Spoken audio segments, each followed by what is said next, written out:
You feel it in the quiet moments, when the world slows just enough for the stillness to become deafening. A chill, not of the body, but of the soul, creeps in. It starts as a whisper, a flicker of absence.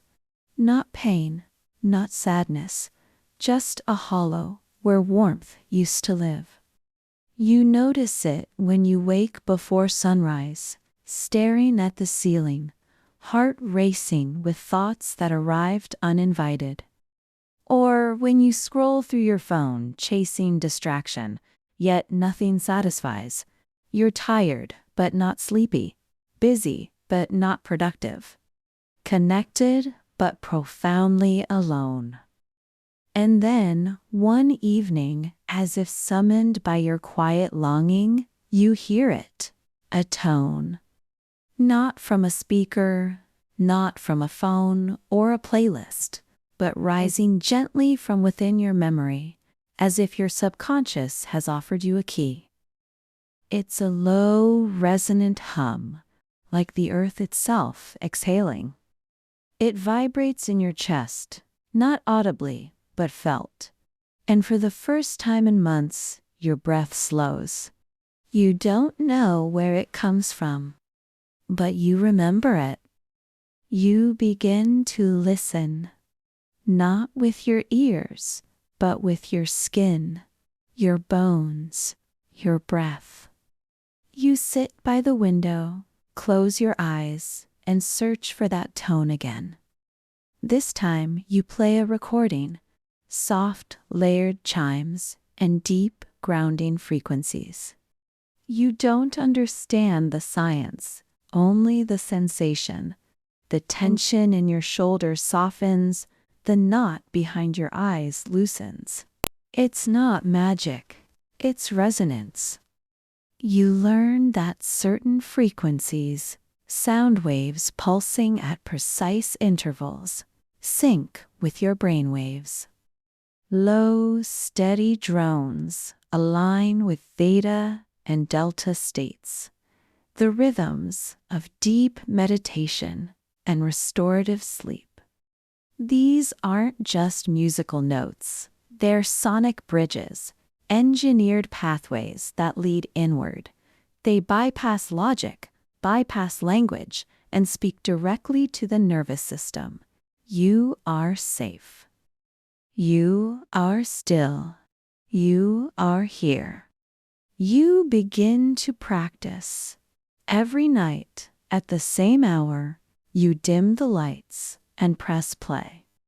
The sequence is deliberate, a blend of Tibetan singing bowls, low-frequency binaural beats, and ancient scales tuned to 432 Hz, believed to resonate with the natural vibration of the planet.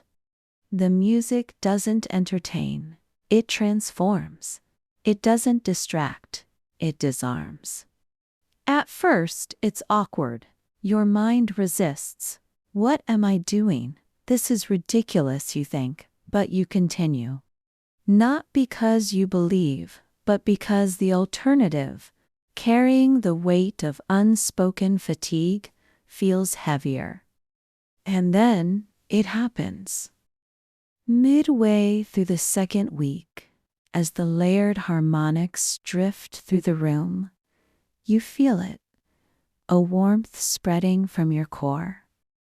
Like sunlight seeping through clouds, your clenched jaw relaxes, your breathing deepens, moving from shallow sips to full, slow waves. And beneath it all, the flicker, that tiny, long-lost ember of peace, glowing again. And slowly you realize you've been using music all wrong.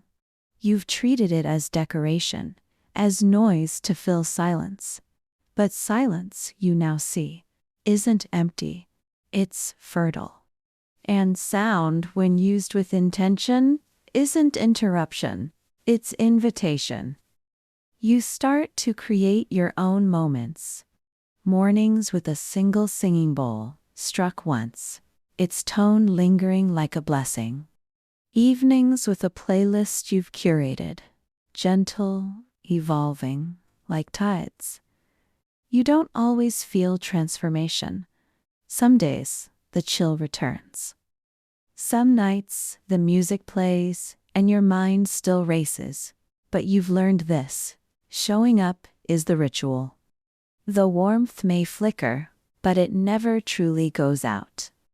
One evening, you invite a friend over, someone who's been struggling, eyes shadowed with the same exhaustion you once wore. You don't lecture, you don't preach, you simply say, "Let's listen to something." You play the sequence, the deep drone, the shimmering harmonics. You sit side by side, eyes closed. 10 minutes pass. When you open your eyes, your friend is crying. Not from sadness, from release. "I didn't know I was holding on to all of that," they whisper. You nod. You know. This is how peace spreads, not through words, but through vibration. Not through force, but through resonance. Months pass.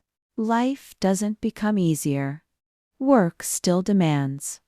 At first, it's awkward. Your mind resists. "What am I doing? This is ridiculous," you think. But you continue. Not because you believe, but because the alternative, carrying the weight of unspoken fatigue, feels heavier. And then it happens. Midway through the second week, as the layered harmonics drift through the room, you feel it, a warmth spreading from your core. Like sunlight seeping through clouds, your clenched jaw relaxes, your breathing deepens, moving from shallow sips to full, slow waves, and beneath it all, the flicker. That tiny, long-lost ember of peace, glowing again. It's not instant enlightenment, but it's something real, something yours. And when the chill returns, because it does, you don't panic, you don't run, you close your eyes, you breathe. You press play. The tone begins, low, steady, certain. And in that sound, you return home. You remember, you've never been broken. You've only been disconnected. Now each note is a thread, weaving you back to yourself. Each vibration, a hand reaching through the noise to say, "I am here. We are still here." The warmth remains, and you begin to understand. This isn't just music. It's memory. It's return. It's the quiet, unwavering voice within, finally heard.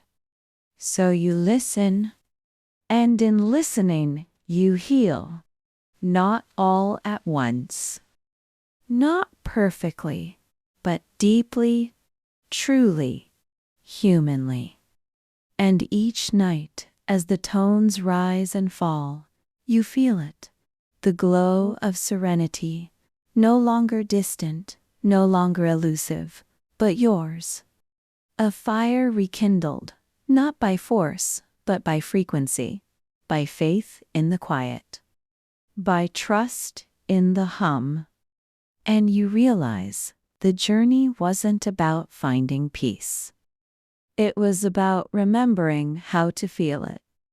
So you keep listening, because now you know the way home.